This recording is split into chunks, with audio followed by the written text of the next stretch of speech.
October 16th, 2019, the Wednesday Night Wars, AEW versus NXT. This is the Wrestling Inc. podcast. I'm Glenn Rubenstein, joined by Raj Giri, Matt Morgan, and Justin LaBar. We're going to break down AEW Dynamite, NXT on USA, talk about some wrestling news, including a major behind-the-scenes change that happened at SmackDown that we learned about this week. All that and more. Matt, to you first. How are you holding up? Third Wednesday, doing these simulcast, watching both shows. Doing all right. Tired. Very tired. It's taxing, man, paying that much attention to two separate things. It's my favorite night. I actually look forward to it. So that's a good sign still. I'm so excited before these shows start. Yeah. Raj, how are you holding up, man? Same here. Yeah, this is really the only night of the week with wrestling right now that I'm actually looking forward to. SmackDown killed me quick. Raw, sometimes it can be great, but lately it's just been on cruise control. So it is the one night of the week that I am looking forward to. But that being said, I can easily skip NXT till Thursday, and I almost feel like if they don't upgrade their atmosphere and their look and the big time feel that AEW has, the more major league feel, I don't see how it's really helping them being head to head with AEW, especially if AEW continues to beat them by a significant margin every week in the ratings. You don't think they're given a completely different look because of the less is more approach with the dark lights, the small arena, less fans? It's more of a grittier feel is what they're going for? Probably. I mean, I'm sure that's always been part of its charm, but it's not attracting a bigger audience. And in fact, it's, they both lost a lot of viewers from their first week to the second, but NXT has lost every week, and it's getting down. It's below the station average now, which is never a good thing. I think tonight, Justin, what do you think about this idea? I thought NXT tonight with the women's division was fantastic. I feel like their men's division is a bit of a cluster right now, and I'm not sure the story they're trying to tell. Yeah, I think they have so many talents they're trying to introduce us to. I mean, at one point tonight, I don't remember at what point, I'm watching, I had NXT on, and I'm like, I almost need to write down to keep track of who there is, because I feel like there's so many talents. Tonight was the least must-see for both shows, but especially for NXT compared to the last couple weeks. To Raj, I didn't think that was a big deal, but I'm starting to think too. When I flick back and forth, NXT. It's like at least NWA Power Hour, they like own the small time TV studio feel. NXT's trying to be studio wrestling for a minute, then they want to have the big budget, and so I don't know. I suppose that they're going to start traveling around in 2020, and but I wonder by that point, will they? I mean, where will the audience be at that point?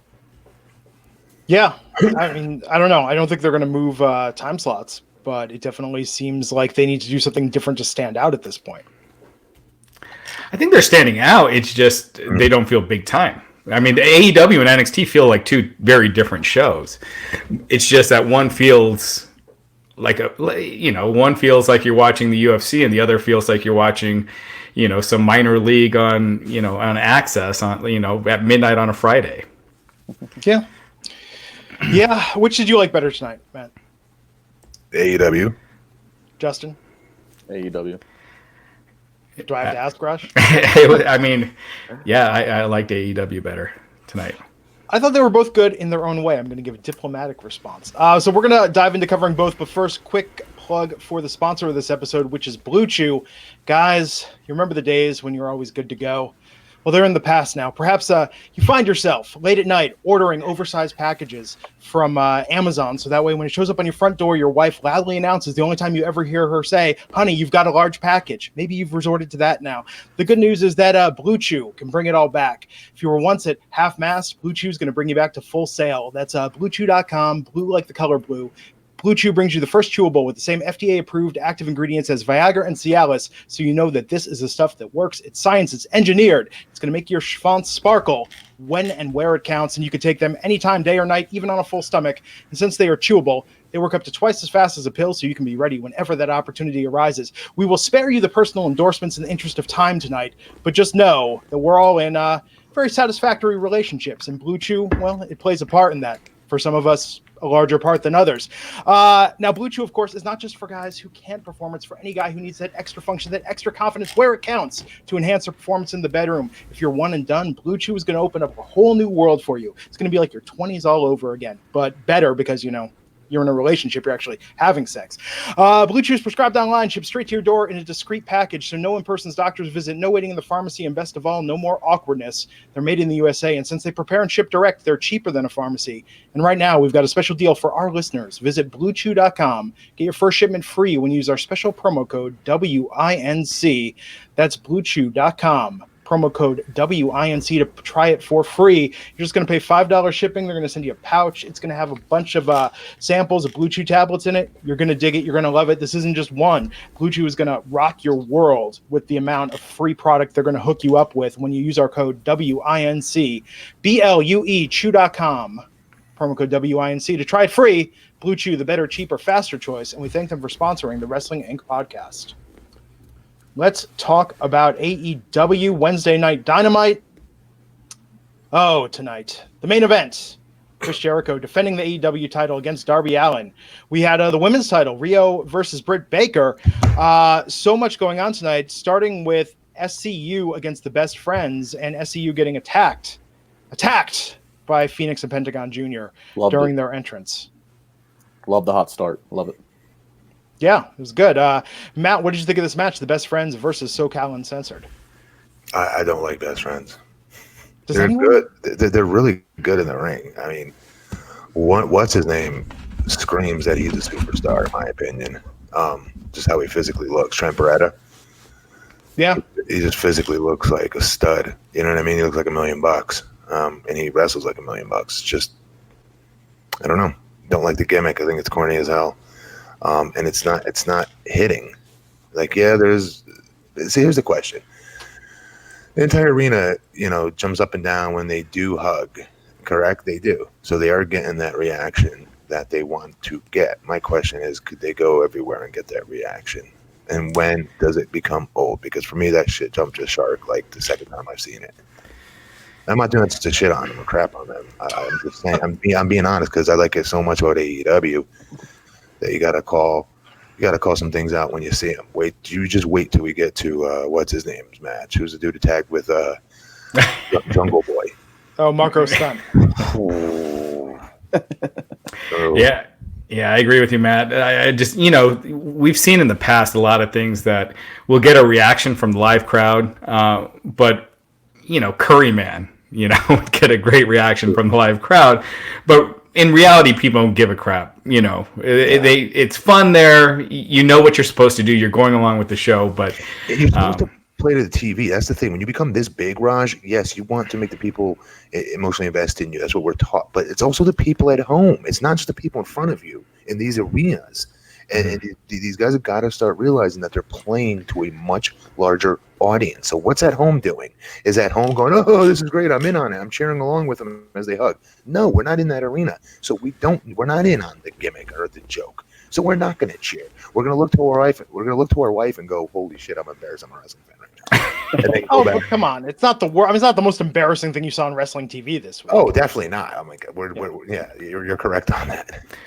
But my reaction was the most embarrassing thing I think on AEW was probably that, though. Yeah. Definitely. That and Marco's stunt. Yeah. Wow. Well, I want to give a shout just before that match started. Something I like that they did. So Lucha Bros take out the one member of SCU, and so that made Scorpio Sky jumped in. I love the fact, just the little things. He had to pull tape. He had to go find some tape and start taping up there. Yeah, it's cool attention. He didn't have his wrestling boots on, which I made point of that. So I like the fact that he wasn't ready to go for a match because he didn't know he was going to have a match. Just little things. Mm-hmm. Yet they won. SCU got the victory there, even with the impromptu member switch right before the match started.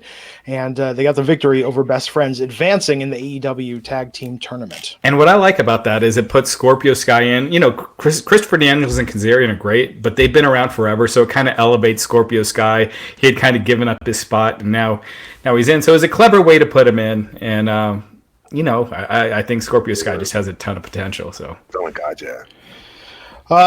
After that, we had Santana and Ortiz versus John Silver and Alex Reynolds. I believe some enhancement talent in a very, very quick match. I don't get what I'm missing with LAX. I'm always gonna think it's Homicide and Hernandez, right? I don't even see how it's debatable between which of those two is the real LAX. I've had fans like, oh, these new ones are much faster, they're better. No, they're not. No, they are not. Hernandez is doing dives over the top rope at damn near 300 pounds, throwing people, me included, halfway across the ring with super feats of strength, and Homicide, who has much charisma, tons of charisma in promos. You took the border toss?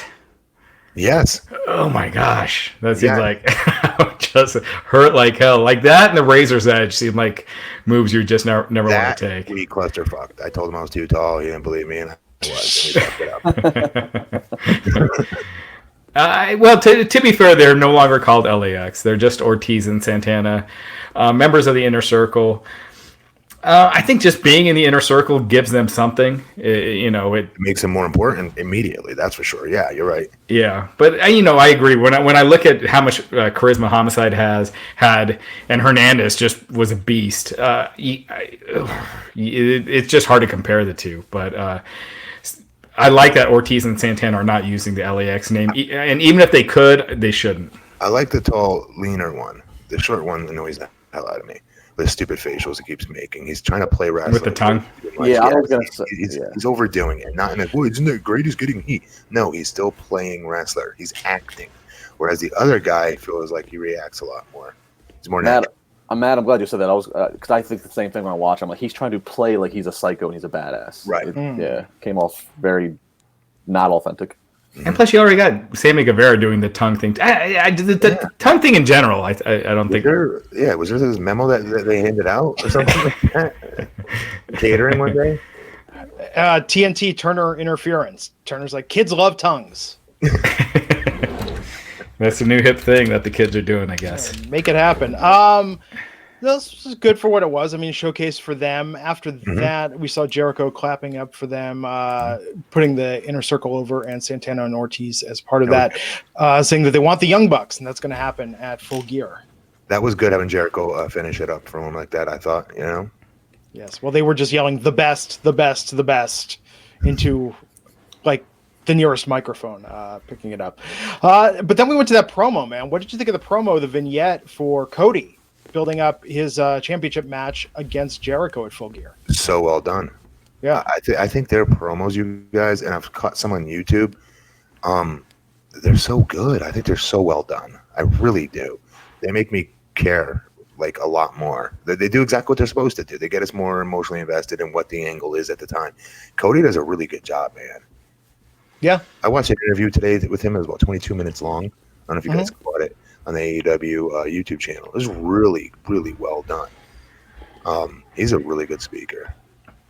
And Matt, you made the point a couple of weeks ago where you said Cody could be the top babyface over Kenny Omega, and I'm definitely seeing it more and more each week, for sure. He carries himself like that superstar. He does. He does. He looks like a main event talent in that suit all the time. Looks like $1 million. Talks like $1 million. But Kenny keeps goofing, making these goofy faces. He's got to chill out on. And that promo,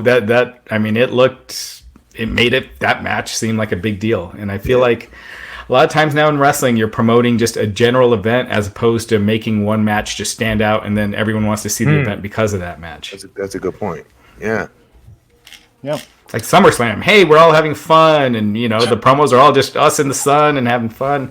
Yeah. Whereas that killer match like they used to do back in the day with Hulk and Andre and Rock and Austin, and you do it to my way.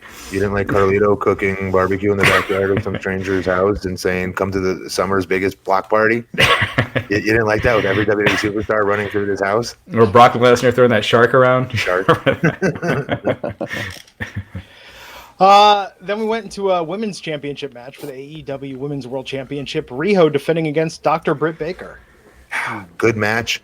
Okay, I did not like the finish. Once again, I just don't think she should be their champion. I know it sounds horrible, but I don't think she should be their champion. She's too small. I'm sorry. I know she's been wrestling since she was 9. Didn't Britt Baker look like come on, someone you would see as a WWE perennial main event talent? Just her look, her to her talent level. I think.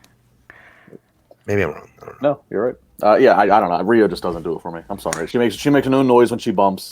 She's too. I don't. I just. That's your big critique. That's. You mean that like her body? Just to be clear, her body hitting the mat makes no noise when she bumps. Not that she doesn't like make a Natalia like grunt when she bumps. Right. Right. She's light as a She's so light that she doesn't make any. Yeah. But Britt Baker is still green. I mean, I thought it showed in this match. Like Riho, I thought carried this match, and the crowd was into her. I don't know. I think Riho just gets the best crowd reactions to any woman they have on the roster right now. Here's one thing I want you guys to take into account. It's very difficult to wrestle someone who doesn't speak English. It's very, very difficult. I got better in Japan because I had to start learning how to not count on being able to communicate in the ring. And then the best part is when the refs would try to pretend they kayfabe English to me too, sons of bees, to screw with me and just to mess with me at times and rib me. But it's hard. It's so dang hard. And you got to start reading body language instead. And it makes you improve quicker because of that. You know, there's universal spot. That's drop down, leapfrog, hip toss. Or tackle, drop down, leapfrog, hip toss. Things like that you know to do automatically. But I don't know. I think that's a reason why she could have looked a little green out there tonight, because they keep pairing her with her. Remember that they did that one. What was the first show they did where they had like an 8-woman tag and Britt got a concussion in that match? She was in that ring. I could have sworn, maybe I'm wrong, with 2 women that didn't speak English. Oh, in Florida, at Fight for the Fallen. I thought they both had a Japanese. It was a 2-on-2 match. Okay. Yeah, and they both had. I think I forget now. They both had a partner of Asian origin, and very hard. I'm just telling you. For me, I remember it was very hard. The match was fumbly as it started with Britt and Rio, and there were certain times if you watch, you can see Britt even trying to just use body language to tell Rio like to feed or whatever, and Matt obviously would know, and I think there's something to that. And but yeah, I mean, Britt, look, she doesn't have a ton of TV experience. She went literally from the Indies here in the Pittsburgh, Ohio area. She did some some squash match stuff with WWE, and she's going a lot of places, but she never really had like, hey, you got to go out and fill a 10-minute TV match. So I think there's something to that probably, and she's having to kind of learn as she goes. So, yeah. But yeah, I still with Rio, I go back. I can't decide. I want to hear her talk. Something. I mean, Rio or Britt? Britt Baker. Both, right? I mean, NXT tonight. NXT is telling an amazing story in the women's division that Shayna Baszler is the queen bee, and all of these women are battling to be the one that takes her out. NXT tonight had just a roster of female superstars. It was stacked. I thought they all looked great. But with Rio and Britt, what's the story? What's going on here? What's Rio's character even at this point? Well, it's just to get Rio over. This isn't supposed to be the destination. It's a TV match. It's like the Io Shirai match on NXT. But that being said, this was one of those matches. I thought Rio looked great tonight, even though this match was okay. And I just felt like this was one of those, the crowd made it so much better because they were so hot for this match. Yep. Yeah. So we went from that to Lucha Brothers versus the Jurassic Express, but Luchasaurus was out tonight. And instead, in his place, Jungle Boy teaming with Marco Stunt. Really quick, why was he out tonight? Why was he out tonight? He had an injury that they legit. In real life? It was legit. Yeah, so it was a last minute thing earlier today. I'm glad they didn't actually make that decision thinking this was an improvement, because that dude is a star. Waiting to happen, in my opinion. And him and Jungle Boy, they have a nice dynamic. Yes, they do. They got great chemistry. I thought the injury was kayfabe. Matt, I don't know if you did as well. I thought the injury was kayfabe to protect Jurassic Express against a loss, and this way they could say, well, they lost because they didn't have Luchasaurus. No, it was legit. It was Well, let's just get into it. This looked. I did not like this tonight. I tried my best. I was happy for this Marco Stunt getting a contract. Lifelong fan. I know what that feels like. I don't look the way he looks, but I still was that little boy when he signed his contract going, holy bleep, I realized my dream. Since I was 6 years old, this just happened for me. Every one of us had that moment. Okay. And I was very happy for him and being able to live out his dream in signing a deal and getting, signed by a big wrestling company, right? Being on TV. I was all for that in the vein in which they were supposedly going to be using it. I agree. But Do you know what I'm talking about? Like using him in a more of a hornswoggle role, like a little Spike Dudley manager, somebody who comes in every once in a while, hits something, get the hell out of there. Him selling killed that match. If you couldn't hear it in that crowd and you weren't paying attention, that crowd had the wind taken out of it a few times because it felt like, oh, bleep, I don't want to watch this. This kid is getting the bleep kicked out of him, and this is making me uncomfortable. This doesn't look right. And there's so many examples of that during the week where it took away from the match. That is a little boy. Let me be very clear. If I punched that little boy in his mouth, he'd be dead. He would be dead. He would not get back up. I'm not saying that to sound like a tough guy. I'm saying that any wrestler with any kind of muscle, any kind of strength, all right, we're supposed to be pros of pros, especially someone like Pentagon Jr., a very well-respected champion from other companies, punches you or super kicks that little boy. He's not getting up. He's a little kid. So now everyone in the arena that's watching that show, what's the difference between him and the kid who's dressed up as Orange Cassidy sitting in the front row from jumping the rail and going to take the heat for the other team next match? I'm being serious. There's got to be a level where you can't keep exposing him. It exposes the business a little too much. I can't believe I'm even saying that because I know I freaking sound like some podcast on Cornette here from the 1950s. But that was a little boy out there that was taking moves by pros. Not one, not two, but tons. He took a super kick to his head from one of the former champions of the world. Should never been able to get back up. I tweeted this earlier, and I think a lot of people thought I was joking, but a friend of mine who was a fan back in the 90s, who doesn't watch now, but every now and then we'll be flipping through. And anyway, he flipped through AEW, and he texted me during that match. He goes, "I think they have a fan wrestling on this wrestling show I turned on." And I just texted him back. I'm like, I'll explain it later. It just looks too fake. And I like Marco Stunt. We've had him on our podcast a lot. He's a cool guy and everything. But to your point, Justin, what you said with the Spike Dudley comparison, using him in a special role because it looks ridiculous. It takes you too far out of the match when it looks that ridiculous. You could hear it in the crowd. This is a crowd that pops for everything that this company does. Like I usually do too. I'm one of those fans too. I'll admit it. I pop for them and everything they do. Because they do the cool things that I can never do, right? I love watching all the athleticism this company has. But that killed it. You could hear it. You could literally hear it in the middle of the heat. So my next question is, how old is he? 23, and he's 5'2". He's 23? Yeah. Okay. I'll say this, having met the man, he looks older in person. It's just that body. I just didn't see, I don't know. At one point, I turned to NXT, and then I turned back to AEW, and I couldn't believe the match was still going on. Like that was like that. Was never-ending heat. They killed him. I love Pentagon, but it was too. My favorite part was when Pentagon's partner, what's his name, real quick, Ray Phoenix, walks around, taking his time around the ring. You could see it in the background, and then just randomly super kicks Jungle Jack off the apron for no reason. It was so funny to watch. You have to go back and watch it. It was so nonchalant. He wasn't like trying to sneak it in. He just literally walked right up to him, staring at him, and just did it. Again, the heat is way too long. If you're going to use this kid, then use him, but use him in the way you've been using him, in these quick little short bursts to get the crowd pumped, let him or get a laugh out of it. If that's what they're going for, or if it's to snap off a real quick Rana. The only way that dude's hitting a Rana on anybody is if somebody like Luchasaurus loads him in to do it or something like that. Then it makes sense. But otherwise, I'm telling you, it also hurts Jungle Jack. Jungle Jack is supposed to be getting crazy sympathy because he's supposed to be the smallest guy, generally speaking.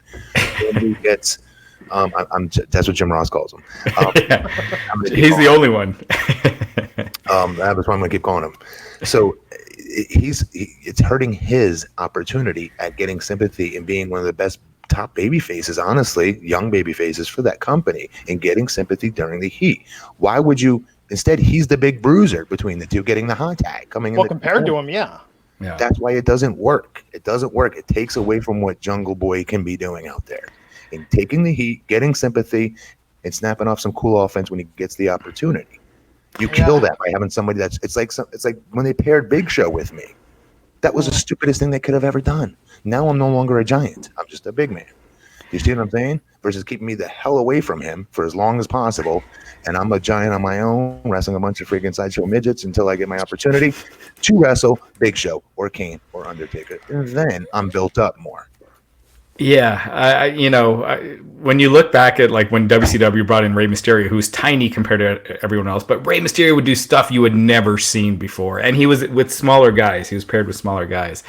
Marco Stunt, it's not like he's doing stuff that no one else is doing. I don't know. And, people in the chat are saying, what, so smaller guys can't wrestle? Man, if you create another division. No, I'm going to be very clear. Weak, never been to a gym, he's not a man. I don't know how to explain that to you. He looks like a boy who's getting hurt out there. Don't take my word for it, chat room. Go back, watch the heat, listen to the fans during the heat when he was getting his ass handed to him. It made everybody uncomfortable. Well, especially compared to Phoenix and Pentagon. I mean, those guys just looked huge compared to him. They're cruiserweight. I know, but compared, Jungle Boy looked like Luchasaurus compared to Marco Stunt. Yeah. They got to figure out a better way. The chat room? Yes, you can be too small. Yes, you in the chat room. You can get in the ring with me and wrestle. I would eat you alive. I think the rest of the show, Matt should just yell at the chat room. Speaking of which, if you're going to kiss their ass, I'm not. I'm going to be honest with them. That's why they watch. Speaking of which, if you're listening to the show recorded, we now broadcast live on Twitter, on Facebook, and YouTube on the Wrestling Inc. channel. Be sure to check that out. And you can participate in the chat. And Matt Morgan can yell at you. So there you go. So don't this let me match... turn on you with that stupid black background, Glenn. I don't know what you go with that this whole time. Yeah, what is that, Glenn? Looking like Uncle Creeper up there. Black fabric. You're in the back of a panel van, aren't you? Admit it. What? Someone said it looked like you were the Upside Down last time. Dude, he's in a panel van. I ordered this and it showed up, and my wife did announce, Glenn, you've got a large package. And I was like, you're welcome. Where is your normal screen for real? What is that? What? This is just a black background behind me. I'm hanging it from the... I've got green, white, blue, but I thought I'd just mix it up a little bit. Yeah. So I don't have to... This is really a ploy, so I don't have to clean my office. You look like you're going to be doing a really bad promo. Like, yeah, well, there you go. I was thinking like 90s rap video, with the overexposed. Anyhow, back to AEW. Phoenix and Pentagon got this victory tonight, protecting Jungle Boy and Luchasaurus, giving them a valid reason to not win this tournament or go to the finals. Okay, first off, that's a bad thing? I freaking love Robert Palmer. So people who are listening, it says Glenn in a Robert Palmer video. You know he passed away in 2004? I did not. I would go see him live in a heartbeat if I'd had the chance. So I love his music. Anyhow, if we're done, I'm going to shut this down and flip the backdrop around to white. I'm going to get out a stool and get up there and unhook this thing. I really just don't want to clean my office, guys. It's just really a mess in here. Anyhow, after that, now I lost my place. I done lost my place. John Moxley cut a promo. What'd you guys think about this? Too short. It didn't feel like a big deal. He needs to do an in-ring promo like Jericho did. Look like a star. The backstage promos are the stuff that the smaller guys do. Not smaller size-wise, but not your top guys. Yeah. What's going on with him? Because it feels like he's not as special as he was. I can't believe I'm saying that. Right? Yeah, because he's not all piss and vinegar anymore like he was over the summer when he was doing those interviews. I mean, can you imagine if we had Moxley on TV now, the same guy that was on Jericho's podcast? If we had that Moxley on TV, I think that would get people's attention. I think this, I don't want to say it feels watered down. It just feels like he's mellowed a bit, and I don't like that. Yeah, I think there. I don't know what it is. What do you think, Raj? Yeah, I think if he just needs one world beater promo in the ring, just looking like a star, and he's got it back. He's just been doing matches, and yeah, he's more. Again, your top guys. Everyone's just doing matches. Make the top guys more special. And he's one of the best talkers. Not in AEW, I would argue in the business. Period. He's one of the better talkers. One of the best, I would say. When he's on, he's easily. Would you not say he's a top 10, top 5, maybe even? When he's on, He's unscripted and yeah. Absolutely. He's money. So I don't know why would you not give him those opportunities to do so versus throwing them out there to wrestle. They throw them out there a lot to wrestle. I watched Kenny Omega 3 times in 2 days, it feels like. Mm-hmm. Yeah, I think, again, they're taking away some of the special. I think AEW Dark, I know people love it. A lot of people prefer it to the main weekly show, but I think they're burning people. I think they're going to burn out their super fans too fast. I agree with that. Yeah. I feel like they're... I like it, though. I got really good matches I got to watch last night. I thought that was cool. Yeah, they just feel like too new to establish your main show first. Make it, once you have that, you know where your audience is at, what your numbers are at and where you're going to be attendance wise, then start adding a B show. It just seems too soon to add a B show. It'd be like NXT adding a B show right now. Really good matches, though. I mean, I can see why fans would make that argument of, I actually liked Dark better than the Dynamite episode. I could honestly, that match was freaking really good between Joey Janela and what's his name? Omega.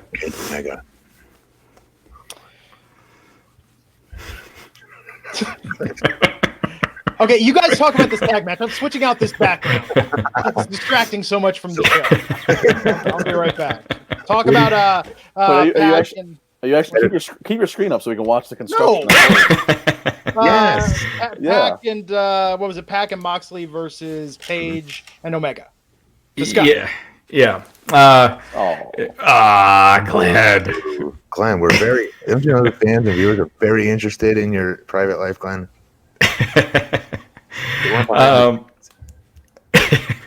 Man, I have a hard time saying Pac. I keep wanting to say Pac.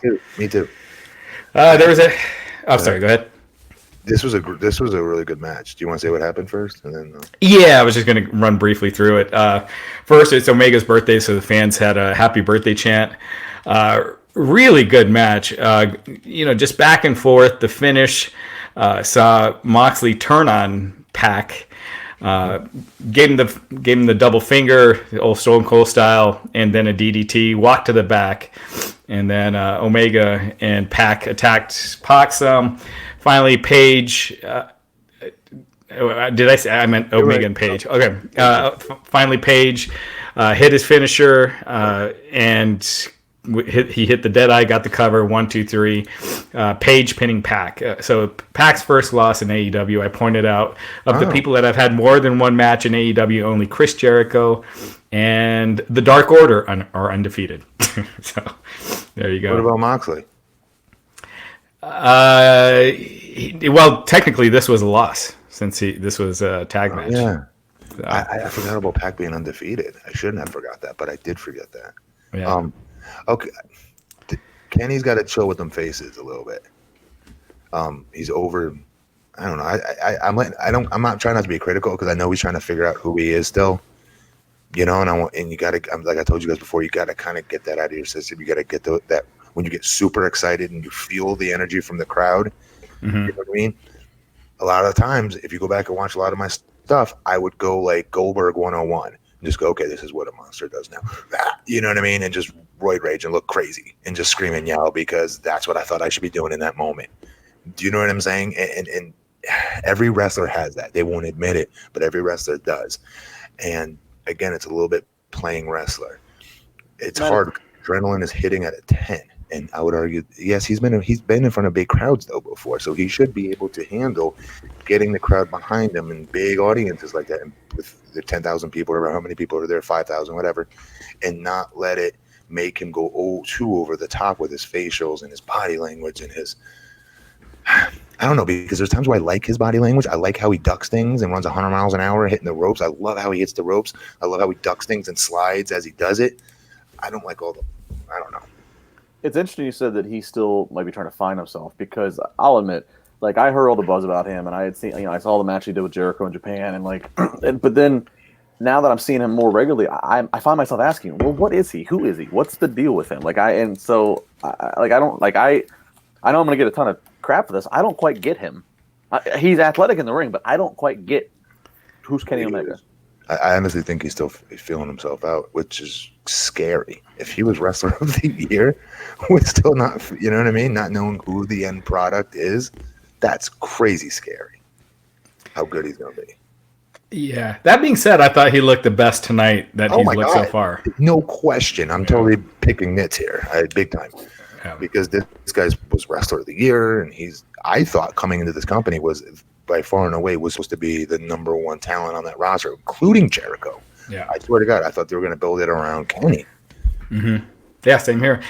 But to Justin's point, I feel like some video packages really helping define who he is a little more. They do some stuff on Being the Elite. Most people don't watch Being the Elite. You're talking about millions watching the TV show as opposed to, hundreds of thousands for Being the Elite. So explain it to your TV audience. I still watch the BTs. I like them. You're right. Not everybody's going to be watching them. Glenn's back. Hey, Glenn. Blue.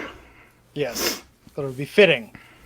No, I thought this tag match was good. But I mean, talk about having a lot of your top stars. I like how you just jump right back into match commentary. Don't even, sell your backdrop. We got you guys know me much. Have no fear, chat room. I'm here. We're getting into this. Glenn, people don't want that in the background either. They want to see your real background. They want to see your figures in the wall. I know, and then my wife's like, when are you going to put up shelves in your office? She's been asking me for 2 years to put up shelves in my office so I can get some more. Is right now where you're filming in a different location than when you used to film? No, it's where I usually film, but the other day, I went through and I straightened it up a little bit, but still, I don't know. I wanted something a little more professional. Pop a Blue Chew, go satisfy her and tell her to stop nagging you about the office. No, I wanted something a little more professional. We do this podcast. Wait, let me just put over our audience for a second. Yeah. This podcast is listened. Our numbers are at an all-time high. We have tens of thousands of people watching us, listening to us every week. Thank you. I work in the podcast industry as a podcast advertising professional. I've got people that I do business with to check out this podcast. Oh, I'm going to have to explain a lot of shit after tonight. And I thought when they look at it, hey, let's not see Glenn in his messy office. Let's see Glenn, broadcast professional. He takes it seriously. What do you think they'll think of my sweet spaghetti strap shirt I'm wearing right now? Well, people will be like, hey, you got Matt's number? Does he still do those private videos in warehouses if we pay him enough? The people listening on the podcast are going to have no idea what we're talking about. We're mocking Glenn's background. We want to see the real background in Glenn's house. We don't want to see I'm going to redo green screens, black screens. Actually, I was going to go with blue screen and chroma key. I had this whole thing, but couldn't get that together in time. Anyhow, I'll tell you what I say to my wife. I'm going to get to the office soon. I'm going to get to putting those shelves in, and it's going to be fantastic. All right. Thanks, Ryan O'Toole. Ryan O'Toole says the backdrop looks very professional, Glenn. Yes. It's amazing what you can get on Amazon. Anyhow, this match tonight, I liked with Moxley and Omega pulling out the barbed wire weapons at the same time, but then thinking about it, they had to have hid them, and it's like, oh, what if they ran into each other hiding weapons at the same time under the ring? That's what you thought of? That's where your head went? Because it doesn't seem like a weird coincidence. You hid something under the ring. I hid something under the ring. Barbed wire, where'd you get your barb? They should have just talked about that. This is the example I was telling you about. Go back and watch that again. Watch Kenny's reaction. Watch Moxley's reaction of when they both get up on the opposite sides of the ring with the gimmicks in their hands. Kenny was still playing wrestler in that moment. Go back and watch. He was overacting. And again, I'm told you, again, guys, for the fans at home picking nits, this dude's like easily one of my top 5 favorite wrestlers, so I hate saying any of this. Yeah. We want to... I'll put it on my own, folks. I have no fear. I'm gonna find it again. My kids are making it. Anyhow, so this match tonight ended with Moxley flipping off Pac, and then Hangman and Omega getting a win. This was one of those cases, one of the rare, because I hate non-finishes, but I almost feel like they should have done a time limit draw or something here. I almost felt like none of these guys should have lost. Paige has already lost too much. Omega too. I don't think she should beat Pac yet, and definitely don't beat Moxley. So. You're right. You just said it. You hit it on the head. That's a tough spot because both baby faces desperately needed a win. Yeah. Desperately. Yeah. Adam Page is the one they need to do more promos with and more backstage stuff or whatever you want to call it, character-driven things, I think. He's been in a world title match, and I don't think he said anything yet on pay-per-view or TV. I know, again, I'm not talking about being the Elite and the preview shows, but... I think you may be right. Yeah. That dude is another one who I just think is going to be... We all think he's going to be a huge star. Yeah. Yeah. So we got a lineup of what's happening next week. Private Party versus the Lucha Brothers in the AEW Tag Team Tournament semifinals. Okay, but Matt, we got that. Time out. That needs to be the finals. What is going to be better than that? None. Well, perhaps SoCal Uncensored versus the Dark Order. I'm going to be there live next week. That Private Party and Lucha, that's going to be off. That is going to be crazy. Was Dark Order, was that like an AEW Dark match or something? Needs to be. Because I don't remember them advancing. They won that match too. Oh, that's right. They got the bye at the bye. They won a 4-way to get a bye. Or something. Yeah, one of the Dark Order. Jesus Christ. I really thought we were past this. Britt Baker in action. That's next week's match listed here. The Young Bucks in action. And Pac versus Moxley. That is a pay-per-view quality match. Yeah, that could be awesome. Yeah. Was that it? That was announced for next week. And then we got the main event tonight, Chris Jericho versus Darby Allin. Chris Jericho, of course, the AEW World Champion. They also announced the Young Bucks are going to be in action. They didn't say who the opponents are. Oh, okay, sorry. Well, why would you advertise? Let's get into the match. Chris Jericho defending his AEW World Championship against Darby Allin in a Philadelphia street fight. What did you guys think of this? I thought the sequence of with Darby Allin with his hands tied behind his back, pulling off what he did, I was more looking forward to the main event over in NXT than I was this main event, but this one won it for me because I was just kind of like, wow, this is pretty amazing to watch. Raj? Yeah, I thought it added a ton of drama. It was really cool how they did it. I still think Jericho's too big of a star to need to cheat to beat a guy with his hands tied behind his back. It did do a lot for Darby Allin. I get why they did it. I know Jericho wants to get Darby Allin over, but just having him viciously beat the hell out of Darby at the end and get the pin, I thought would have been a little more dramatic. But again, I'm nitpicking here. I thought it was a fun main event. Dude, Darby Allin has it. He has something. He is special. I don't think I'm overstating that. Did you catch that promo he did? Talking about Jericho. It was like a 1-minute promo online on their YouTube channel, filmed in black and white. It was really cool. They need to let him cut promos like that. I just think he's different. He's got that it. He's got that it in spades, and it doesn't. Okay, here's a great example. Yes, folks, in the chat room, he is short, but he's also ripped. He looks like an athlete. He looks like he's been in a fight before. He doesn't look like a prepubescent kid. There's a difference here. He looks like a star, for sure. God, does he? I love it. I love watching him. He does something great. Yeah. The skateboard thing, it works for him. Oh my God, would you ever suspect the skateboarding thing working? I would never. I would think it would be a for sure death, and I'll never forget this. Not to cut you off, I'm going to forget to say it if I don't say it now. Vince Russo coming into our locker room. The Young Bucks just started. Me and Alex Shelley not busted our butts, but did a lot of work to get them hired there at TNA. And finally they're there, and they were doing the Generation Me stuff. And then Russo comes in like a month in, and he starts trying to sell them on skateboards. So, do any of you like to skateboard? And I remember the room was like, what? What? Everyone's like behind his back. What the fuck is this? What is he talking about? Like, why is he trying to be cool, or is he trying to come up with a gimmick for the Young Bucks? Do you know what I mean? We couldn't tell, but I'm pretty sure he was trying to come up with another gimmick for them. Mm-hmm. It was terrible. You're gonna ride the skateboard, bro. Both of Do you remember the Dynamic Dudes, bro? It'll be just like that. Could have been worse. It could have been like rollerblades or skateboards. At least are kind of cool. Yeah, I do think AEW could probably use something akin to a cruiserweight division, because the size disparity at times, it does make a difference, and it does take some of the believability out of it. Whereas having a separate division where you got the smaller guys, and then Darby Allin could be the guy for that division. I liked how they protected him a little tonight by having Jake Hager come in at the end, punching him in the face, and then Jericho locking in the Boston Crab, while Allin verbally tapped because his hands were tied behind his back. Yep.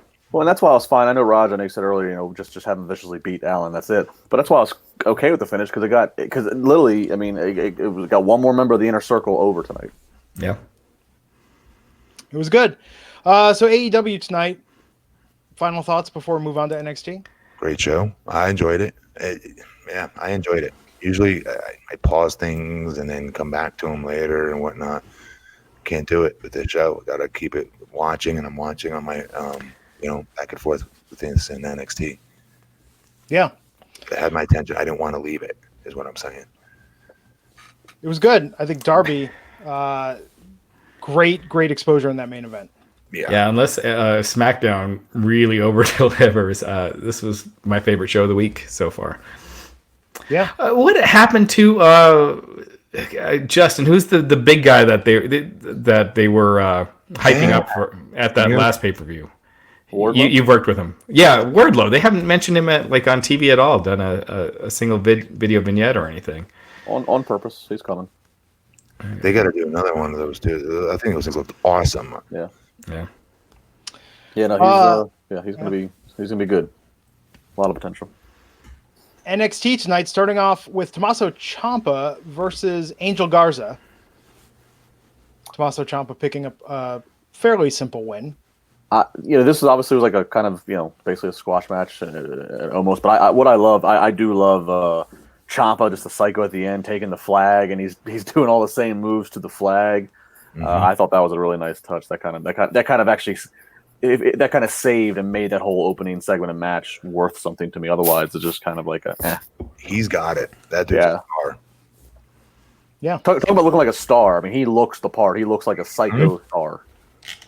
And guess what? Guess what else, folks? He has muscles. He goes to the gym. He looks like an athlete. Looks like someone at the bar that could punch you in the face and do some serious damage. Yeah, if they're casting for a superhero movie like an Avengers, do you think they're gonna make? Oh my god, why am I forgetting Marco Stunt? No. Who's the big bad guy? The big Thanos. They're not gonna make him some short fat guy, know. No, but like Brainiac. I mean, I get your point, but it depends on... You're casting a Rocky movie, an action movie. Rocky's a better example. Yeah. I choose Darby Allin, by the way, Glenn. He's short as hell, but he looks like he can kick your ass. Because he's wiry, unpredictable. No, his body language, and he's got a little tone to him. He's freaking nuts. Like, don't you absolutely believe he would be impossible to put down? Yes, I do. In his promo, like he's seen some shit. Yeah, he looks legitimately like you believe his gimmick. No, Raj, we were talking about the other night. He reminds me, he's got that sort of Jesse Pinkman quality, where it looks like he could. Doesn't he? He looks a lot like Aaron Paul, but he's got that thing where you think this guy could go to hell and back and still put up a hell of a fight. Yeah, it could be like Breaking Bad 3. Like Jesse Pinkman keeps going further and further into depression. Yeah, and I think that's the key of it too. I mean, does Marco Stunt carry himself? I mean, no, he does not carry himself like a champ or someone that's gonna put up a big fight. And Marco Stunt, I think, looks like he's having a lot of fun, which is charming but not credible. Yeah. And in those moments, that's what they need to highlight, because I was there. I watched him snap off of Rana, and I was like, this is freaking cool. That kid's living his dream, his childhood dream out. This is badass. In that moment, I was there. I was with him a few weeks ago. Yeah. I got one question, real quick, back to Ciampa. I think he's the best NXT heel of all time. What do you guys think? Really? Yeah. Who was? Yes. Yeah. Joe was really good. No. I think Joe? Yeah, I like some more Joe. Joe's good, but not better than Ciampa. Damn, this is a tough one. Okay, because Ciampa, he was a dick. Like, he was doing things in front of homeboy's girl. Do you know what I mean? Like, just horribly dastardly thing. That's true. Like, he had committed homicide. Like, he was such a jerk. Joe was he was just a badass, but he didn't really do that many dastardly things. That's true. No, by deviance alone, definitely Ciampa. Yeah. He's so good. I mean, it's kind of actually a cool argument for why guys shouldn't graduate out of NXT. Ciampa took it to that next level, because if he'd had a run as long as Kevin Owens or as long as Joe and gone to the main roster, he never would have got there. He had to do that to stay fresh, and it just kicked it into overdrive, which was fantastic. So him being back is great. Real quick, a breaking news thing. Bushy Road, the parent company of New Japan, has purchased Stardom. So that was the big New Japan announcement that's coming. And Stardom, the women's wrestling company in Japan. I actually knew that. That's, I mean, in the grand scheme of things, that's huge. Yeah. Yeah, we'll see if they keep them separate or incorporate it. We'll see. Yeah. So Tommaso Ciampa won that match, and then look, this isn't just me hating on the Undisputed Era, but the fact that Morrow sold this, we saw a video by the Undisputed Era showing them beating up Velveteen Dream backstage. But the fact that Morrow said they gave him a USB stick and he gave it to the production truck to show their video. Remember, like, paid for by the NWO, or the heels are hijacking the broadcast, or they're interrupting or causing a commotion. No, we gave Morrow a USB stick and he gave it to production and then they put it on the air. Yeah. Like, that's just so lame. And why not like a private YouTube or Dropbox? It's updated with the times, maybe. Hey, at least they gave him a USB stick and then hand him like a DVD. Yeah, It's true. It could have been worse. So is Velveteen Dream legit injured for a while, Raj? Is that why he's out of this North American Championship match? I mean, they had reported that he was suffering lumbar pain. So it does look like he does have legitimate back pain. I don't know how long that's going to keep him out of action, but take your time with that. Think so? Yes, he potentially. I know we just were on swinging on Champa's you know what there for the last 10 minutes, so because he's that good. I'll admit it, he is. But dude, that's the main dude right there. That is the next big thing, and then some. I agree. If he's hurt. Take his time coming back. Don't rush it. Look at the guys that keep coming back too soon. They just keep getting re-injured and out again. He's so young. Let's take your time, dude. That was your next box office draw, folks. I just feel like with NXT, they need him right now. I feel like they haven't capitalized on this move to USA in a larger audience, and he is primed to be the star of that show. See, I don't want them to beat AEW. I gotta be honest. So, you're like Undisputed Era all the way, baby. It is nice seeing it is nice seeing WWE eats a little humble pie after so much dominance over such a long period. How many weeks do we go in a row of AEW beating NXT until NXT does something like drastic? Like how many weeks? How many months? I think if they do indeed move to their tapings, as has been talked about in 2020, I think that'll be the week that they really probably load it up. And I don't see them. I don't really see them doing it before that at Full Sail.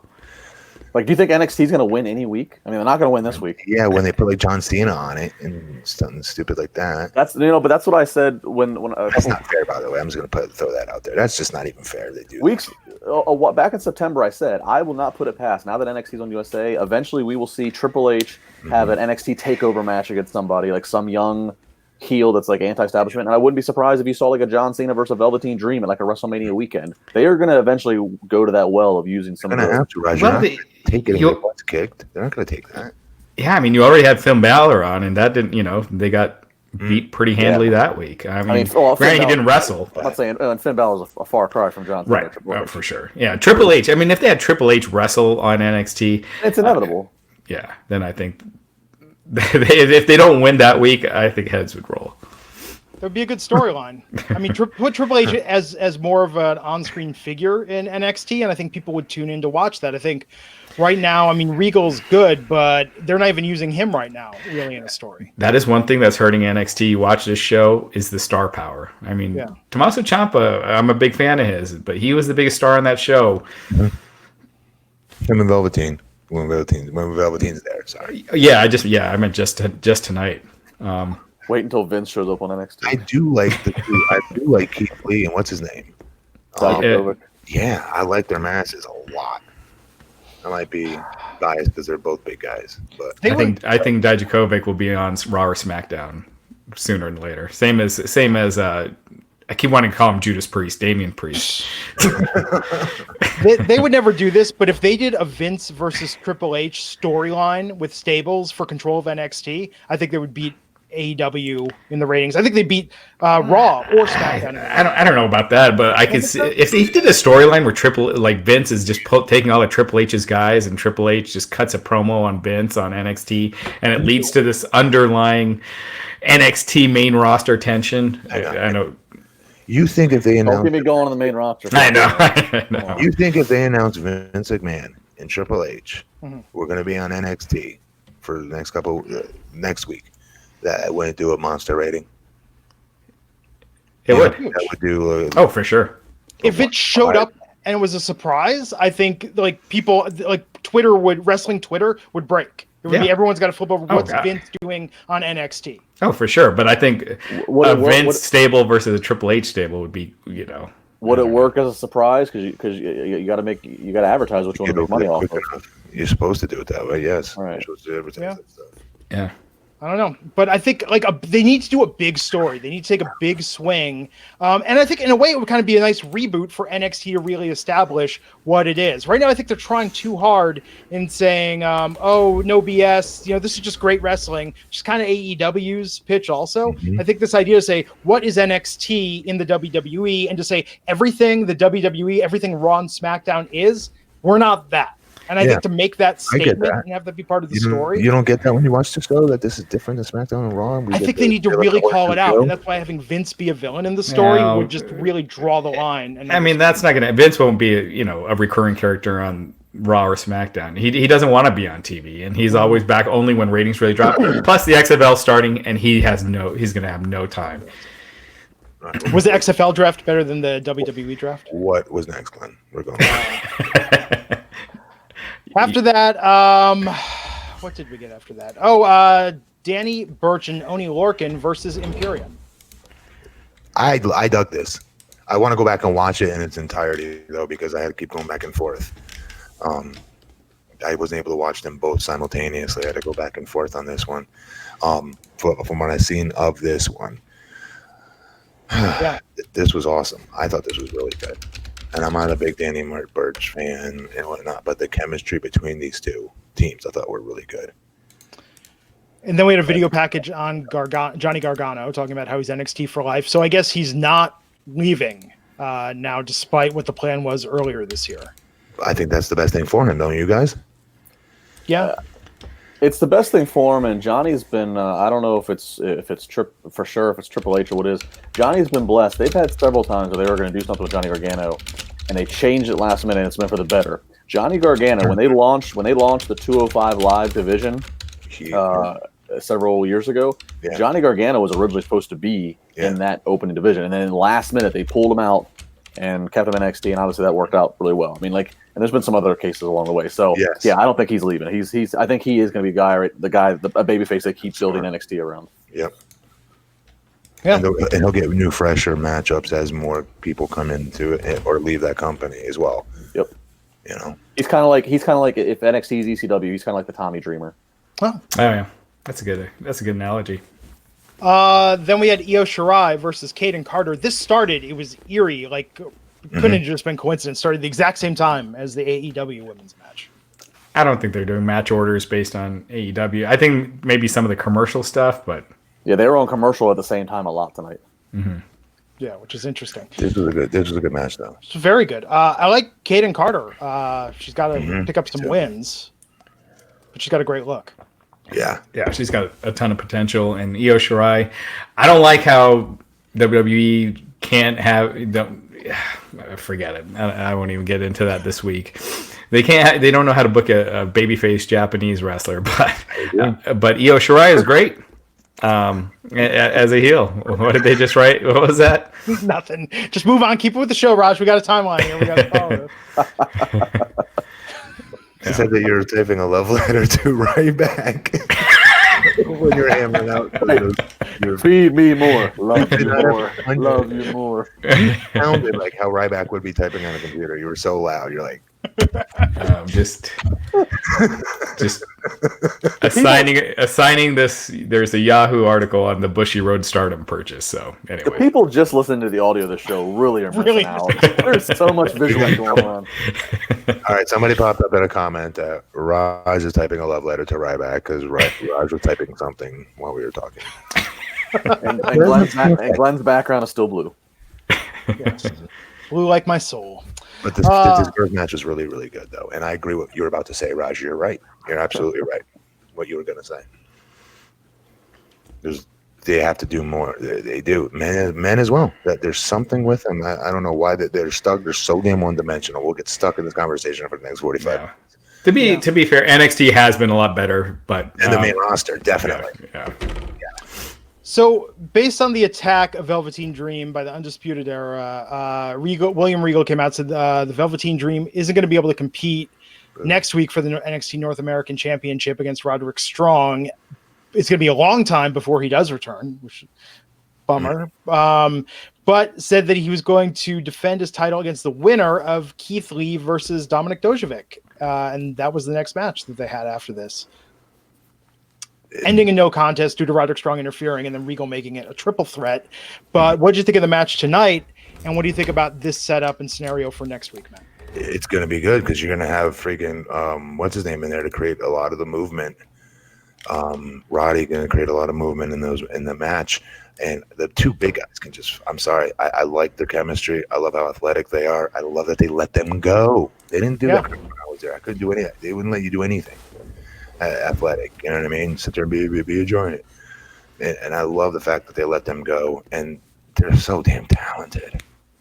I can see Dijakovic. Oh, sorry. Go ahead, Justin. No, I was just gonna say they are. I look forward to their matches. Out of their matches that they've had, this is actually my least favorite, though. Out of the ones, that's how good they are. Right.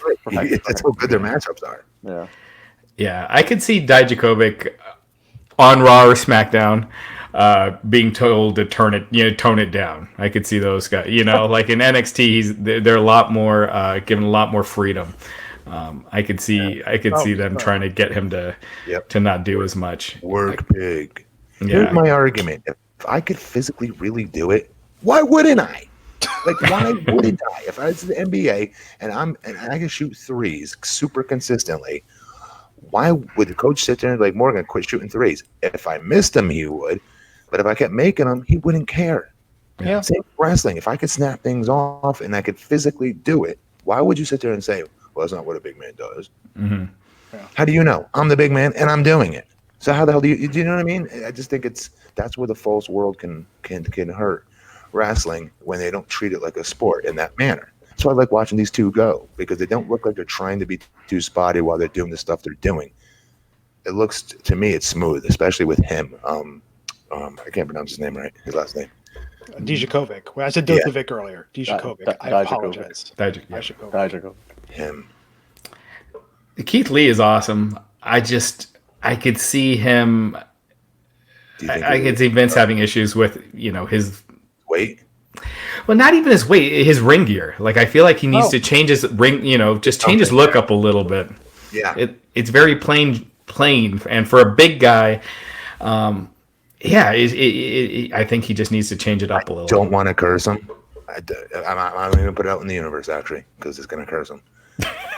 They're going to make him do something silly. I see it from a mile away. They're going to make him do something silly, like stuttering or friggin' dancing. God. Like Brodus, something stupid that dude is way too talented to be doing. I can see it. So that triple threat for the NXT North American title is happening next week. Tonight, we had Matt Riddle versus Bronson Reed. Matt Riddle getting his mojo back. Dude, I love watching him work. Yeah. He's so different. Matt Riddle's another one of those guys. Keep him in NXT, and it's main roster to me, but keep him in NXT. He thrives there. He goes. You put him on Raw or SmackDown where Vince isn't going to let him wrestle barefoot, and that's part of like that's part of his bro image and everything. Like, there's a lot of things that like about Matt Riddle that I think would get totally watered down if he was anywhere else but in the NXT environment. And I love it there. 100%. I could see Matt Riddle's character annoying Vince. Like every time Matt Riddle walks up, a fist bump. That's awesome. That makes me like him even more if that's the case. Oh man, 10 years ago, could you imagine the backstage skits where Vince is like, "Oh, my door's always open," and then like Vince ducking around when he sees Matt Riddle coming, like trying to avoid him all the time. Could you imagine Vince McMahon smoking pot with Matt Riddle? Dude, I would pay. I would pay. Like, if they put that on the network, just 3 hours of them. Did you see the stuff on him on the network, Raj, with Goldberg, talking to Goldberg? They actually had it on film. Yeah, I did. If that was there in my time, I'm telling you, JBL, Bob, Chris Benoit, and any one of these veterans would have like freaking thrown him in that locker room. He would have got to work. Probably not him because he's actually a legitimate MMA fighter, would kick everyone's ass. But you get what I'm saying. Yeah, I popped huge. I'm not gonna lie. His nonchalantness of just like, "Hey, dude, what's up, man? Yeah, okay, whatever you want to do. Yeah, it's not even fun. They're talking to Bill Goldberg. Yeah. And for real though, with Riddle, aside from all the cool factor there, in the ring, I mean, he's a babyface. He does great facial expressions. He sells with his face. Yes, he does. He actually legit tries to sell. You could see it. He puts a ton of energy into it. You could absolutely see that. And his matches are just different. You can put it on anywhere, on any show, and it's always going to stand out. Everything he does is very different from everybody else. Yeah. Everything he does. We saw some video backstage of a trainer looking at Kushida's hairline fracture in his left wrist after his loss to Walter last week. Then we had Tanara versus Tegan Knox. Dakota Kai came down to the ring. Shayna Baszler interrupted after Tegan won. She was there with Marina Shafir and Jessamine Duke. And this is I think this is interesting. I mean, just when you look at the women's division right now, we've got all these women gunning for Shayna. We had Rhea come out earlier after Io Shirai won her match. Bianca Belair had a promo talking about wanting another shot. I mean, I don't know. I just think the women's division in NXT right now is better than it's the best women's division in all of professional wrestling. I mean, the main roster's women's division is essentially 4 women right now, plus the tag champs. Not a lot going on. I don't know if it's better than the main rosters. If you look at the actual talent, that it just a lot. To your point, Glenn, they're not being used, but with Sasha, not in terms of Bayley, talent, I'm talking about how they're being presented and utilized. Yeah. Okay. I mean, because good Lord, you still have that their women's roster is so stacked. It is, but go. Yeah, but I have a feeling it's going to be like Blair. Blair, dude, she's nasty. I love watching her. Rhea, attention all the time. Yeah, man. Like if I were NXT, I would, especially given how weak AEW's women's division is right now with doing this one match night. If I were NXT, I would say this is a way we can be different. Let's keep more of a focus on the women. And let's keep more of a balance. Really quick, am I crazy for saying that the AEW should just go a completely different route with the women's division as far as who's on top? Would you not just have Awesome Kong as your unbeatable champion, or what's the other girl's name? Nyla Rose even like. You can have those two work each other. Matt, I'm for that. Like I'm for the Brock Lesnar approach. I actually think one of the reasons that we're not seeing that is that Awesome Kong is, the Glow's going to do another season. I think she's got other things going on acting wise. I think her schedule might not allow what they need out of her. AEW that is. But Nyla, man, she's a freaking beast. She'd be impossible to beat, and you build her up, man. That way, when you finally get the big baby face, that's super over. Yeah. And when Nyla finally gets beat, that'd be gigantic. Like what happened with Rio was like, it felt like it was a year's worth of a storyline that was fast forwarded. What we saw with the finish of that match with Rio upsetting her, I felt like that should have been like a year planned out. And then, trying to come over, rise over insurmountable odds, kind of a thing. Actually, they should have done a women's tournament in AEW and had vignettes. This is about each woman. Dude. Really launched them more. I think the way they did it was a mistake. And I like the way Nyla Rose presents herself. You guys heard her do PR, like her PR appearances. She's freaking money, man. She's hilarious. She's easy to want to listen to. She makes you emotionally invest. She's gonna be a hell of a babyface for him. Yeah, is what she's gonna be. We had a special video message from Finn Balor. He's gonna appear on NXT next week. He says his future will be his past. Okay, cool. There's some cool matchups. Short and sweet. Boa versus Killian Dane. I like Killian Dane. Yeah. It's a squash. This was tough that this was going on when Jericho versus Darby. Well, if you notice, NXT pretty much is like just letting you watch the AEW main event, and they're pretty much just stalling their main event. Literally, they are. Like, I mean, Pete Dunne came out, had the spat with Killian Dane. Got into the ring, they go to commercial, they come back. Dunn still stands around a little bit more. Then Damien Priest comes out. Then we get entered. I mean, like they were just stalling and waiting for AEW to get done. Yeah. We also so Killian Dane won that match. We also have a video package on new NXT Cruiserweight champ Lio Rush. Nigel saying there are many challengers lining up for a shot at that title. And then we went to the main event: Pete Dunne versus Damien Priest. I know Damien Priest looks like $1 million, and I don't know. I think I like Pete Dunne better. Pete Dunne is great. I mean, he's great in the ring.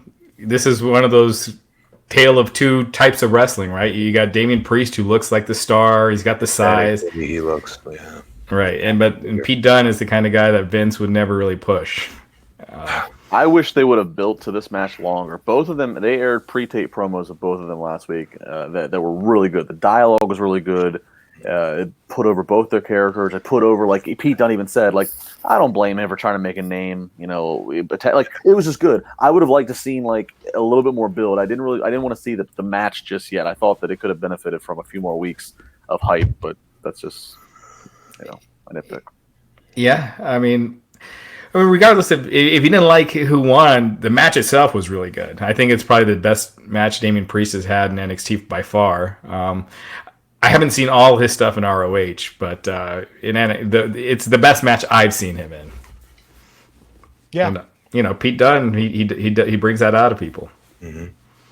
And Damien Priest picking up a win, and NXT went off the air. That was very predictable that he was going to win. Yeah. It's a good show. I mean, the type of ice cream you like. I guess there's no right or wrong. I prefer the AEW.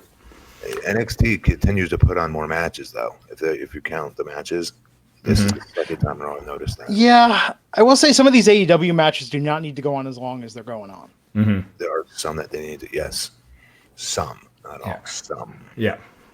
Like, I get a little nervous when they announce this next match will have a 30-minute time limit. It's like with everything, it's like, oh man, this is going to go a long time. Oh, did you guys? I don't know. It just popped in my head. But did you see? What's the women's ref name? Aubrey. Aubrey Edwards. Did you see her get in their face in the tag match in Lucha Brothers' face? Mm-hmm. Yeah. That was a freaking good, and it didn't steal away from the moment. Lots of times when refs they're not supposed to ever become the story. They're never supposed to take your attention away from the wrestlers, ever. If anything, they're there to enhance the wrestler, especially physically speaking. And so that's why back in the day, they used to only hire shorter referees or short announce people to make the talents always look towering and bigger than they really are, even referees. But she got right in what's his name's face. I don't know, it was Ray Phoenix Jr.'s face, I believe, of Pentagon's. Right in their face, like stood her ground. It was really well done, and wasn't over the top where it go, well, wait a minute, settle, ref, don't act tough guy. It wasn't like, I didn't get that feeling at all. She is so damn good, dude.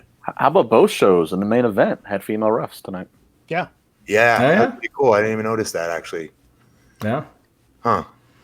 And they've been doing it enough now that it doesn't catch my eye when Aubrey Edwards is the ref. Until she does something, it doesn't make a difference. So she's good. Like, do you know what's the bald head ref? He's always on BTE. Being the elite, he's like their friend, I guess. He's a referee. He overdoes it. He really oversells everything. And that's kind of his shtick, I guess. But he has like these big cartoon eyes that pop out of his head every time something happens in the match, and he draws my attention away from the action a little too much. And that's what I was gonna say. She doesn't do that. Mm-hmm. She's good. Yeah. So that was week 3 in the Wednesday Night War. I think both viewership is going to go down again, and for as long as that happens, NXT will be able to justify and say, "Oh well, it's just normal." It's the week that NXT is going to panic is the week that their viewership goes down, but AEW gets a rise up. But I think both are going to go down again. Yeah, I think they'll go down. Probably not. Originally, I was predicting AEW would probably be about 1 million. It was NXT around 0.7 to 0.8. One thing that might help him is the Yankees game did get canceled tonight, and I think baseball hurt him last week, so that should help him a little. Yeah. SmackDown had a really big change. Yeah. A big change? Are we talking about the same thing? Yes. The Alexa Bliss and Nikki Cross were the blockbuster trades at SmackDown. Yeah, WWE. Man, I swear these guys, Jesus, announcing a blockbuster trade, to build interest in their first ever backstage show. And then first of all, it's not even a trade. It's Alexa Bliss and Nikki Cross to SmackDown, who were just drafted to Raw last week. Anyone that watches sports knows that a trade means that, or anyone that knows what trade means that should mean that Raw gets someone in return, but that wasn't the case. calling it a blockbuster announcement. This is what you're delivering. You just moved to Fox. Any new fans you probably are getting, you're turning them away quickly. All you had to do was announce Bray Wyatt for Raw and then say Bray Wyatt was moved to SmackDown. Yeah. Just one of your actual picks. Just switch, have him on the different show for the 1 week. Or something. They did draft Bray Wyatt to SmackDown. Say the blockbuster trade if he's going to Raw, because we're seeing him continuing to do a story with Seth Rollins on Raw. And so Bray is booked for Raws throughout November. Right. What's the point of this? We're talking about this way too much. This is so stupid. Let's talk about the real big SmackDown news yesterday. Eric Bischoff is out. Bruce Pritchard is in as the guy running the show over there. Bischoff with the company, 3.5 months after moving his family to Connecticut, and he is gone. Did he even get it? Real quick, did he even get a chance? I don't understand. Well, there was depending on who you talk to, there was a lot of criticism that he wasn't. I think he was just the wrong fit. You look at the stuff that Eric Bischoff was doing in WCW. He was in charge, and he was able to try new ideas. WWE they're set in their ways as far as the look of the show. Bischoff would go to Sturgis and at the beach and try these different things. WWE, they're not doing that. Bischoff would he would. Back in the day, he would do a lot of cool stuff that there's no way he could do that in WWE. So it's like, what can he do? And his booking within WWE parameters, it just felt like he was just never the right fit. Then why bring him in? Then why do that? Why gas him up? Why? I'm not here to defend him, but I'm saying, why do that? Why haven't his family move the hell out of there up to Connecticut and gas this up just so you guys can use clickbait that Paul Heyman and Eric Bischoff are going to be going head to head again? One's on SmackDown, one's on Raw. Ooh. Do you know what I mean? That's what it was that day, if you remember. I bet you the stock price probably has benefited as a result. We all were up on board. Remember, we were all excited about, oh my God, what could this mean? The show will finally get good again, maybe. Well, the stock price went up when Bischoff was announced. Yeah, that's what I'm saying. They got their news cycle out of it. Yeah. I don't know. I don't like the time they gave him. What did he? I heard on the Observer. I listened to some of their stuff about it, and they were crapping on this move with him from day freaking one. Oh, they hate him. When I hear their third-party stories, I take that with a grain of salt, because when somebody craps on something before it even happens, they're biased. In my opinion. Well, if you hear Eric Bischoff talking about Dave Meltzer on his podcast, he rips. I think he rips on Dave every week, and Dave, when he talks about Bischoff, it's usually not anything positive. Which I agree, it's not fair, because Bischoff is a lot of the stuff we're seeing in wrestling today is from the decisions that Bischoff made in the 90s. Mm-hmm.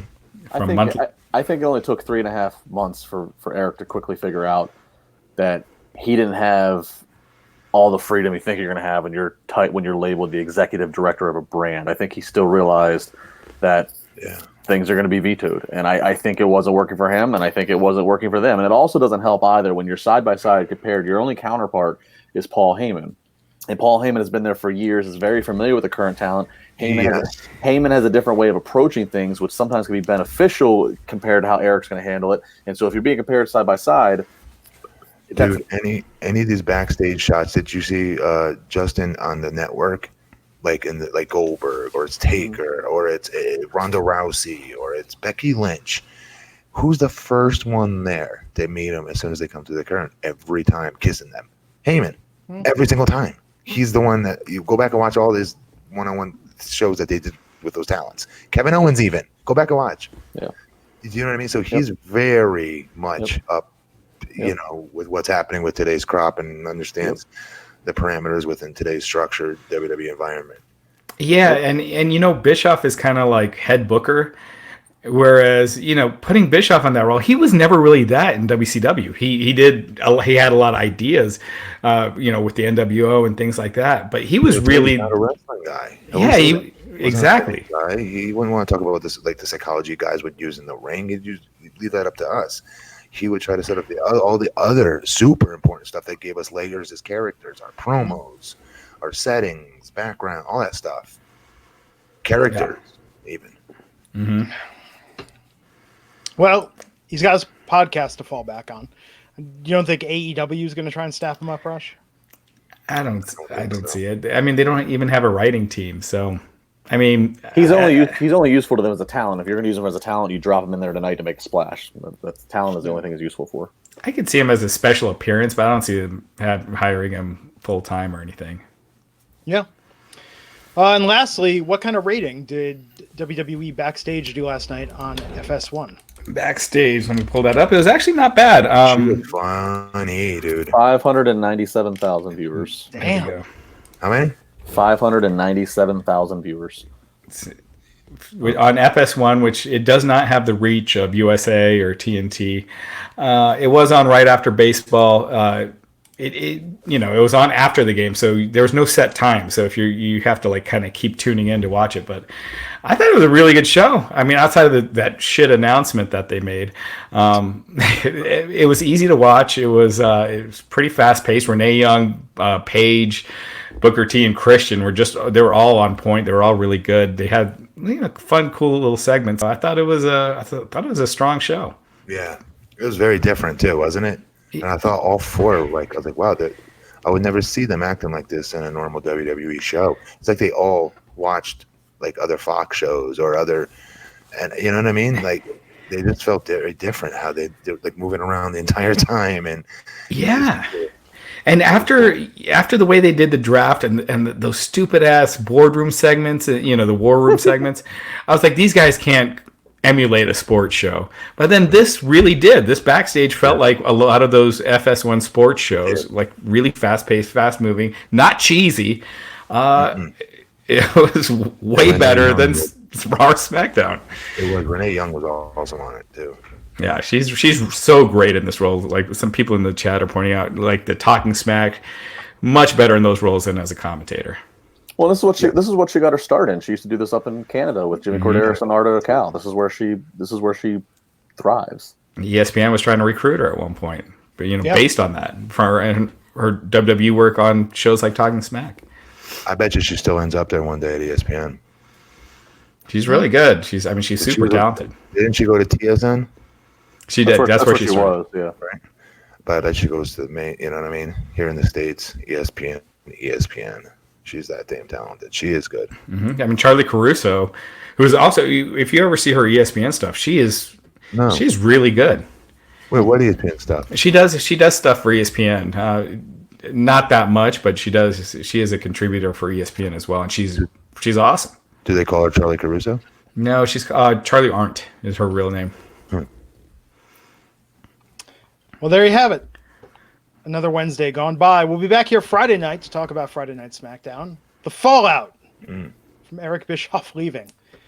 The Bruce Pritchard era begins this Friday. SmackDown on Fox. Justin LaBar, let's wrap this up. Plug something so we can take it home here.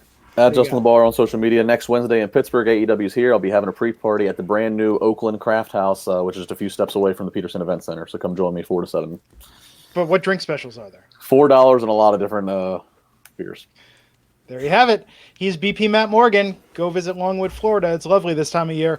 And Raj Giri _303. Check out Wrestling Inc. for all the latest wrestling news. Gonna have news about New Japan and the Stardom acquisition. Yep, that'll be up shortly. And WWE, there's a big rumor that NXT Japan, something might be brewing there this week. Stay tuned to Wrestling Inc. for the latest. I'm Glenn Rubenstein. You can find me on Twitter at Glenn Rubenstein, where I appreciate a follow. Let me know what you think of my backdrop. And until next time, I'll catch you back here on the Wrestling Inc. podcast. Take care.